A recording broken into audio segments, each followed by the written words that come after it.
Գիրք Առակաց, գլուխ 7։ Որդյակս, պահիր իմ խոսքերը, և իմ պատվիրանքները թաքցրու քեզ մոտ,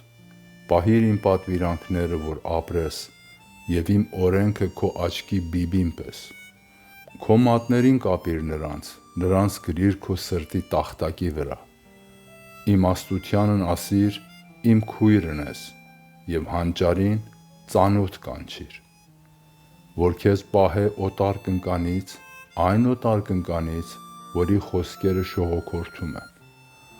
որովհետև իմ տան պատուհանիցը իմ վանդակի միջովը մտիկ էի տալիս, և տեսա անմիտների մեջ և նկատեցի երիտասարդ պատանիների մեջ մեկ պակասամիտին,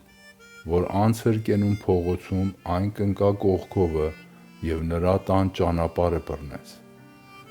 օրը երեկոյան մթնած ժամանակը, երբ որ գիշերվա խավարը կոխել էր, և ահա մի կին նրան դիմավորեց, պոռնիկի ծածկոցով և նենգավոր սրտով, նա աղաղակող էր և սանձակոտոր, նրա ոտները չէին կենում իր տանը, երբեմն դուրսը, երբեմն հրապարակներումը և ամեն անկյունի մոտ դարանամուտ էր լինում, և սա բռնեց նրան և համբուրեց նրան, երեսը պնդացրեց և ասեց նրան. ես խաղաղության զոհեր պիտի անեի, այսօր կատարել եմ իմ ուխտերը, նրա համար դուրս եկա քո դիմացը, քո երեսը խնդրելու և գտա քեզ, անկողինս փափուկ բարձերով սարքել եմ Եգիպտոսի երփներանգ հյուսվածքով, ննջարանիս մեջ զմուրս, հալվե և կինամոն եմ խնկել, եկ տրփանքով զվարճանանք մինչև առավոտ և զմայլենք սիրով, որովհետև մարդս տանը չէ, հեռու ճանապարհ է գնացել, փողի քսակն առել է իր մոտը, լուսնի լրման օրն է տուն գնալու, այսպես իր շատ խոսքերովը հրապուրեց նրան, իր շրթունքների շողոքորթությունովը քշեց տարավ նրան, նա էլ իսկույն գնաց նրա ետևիցը,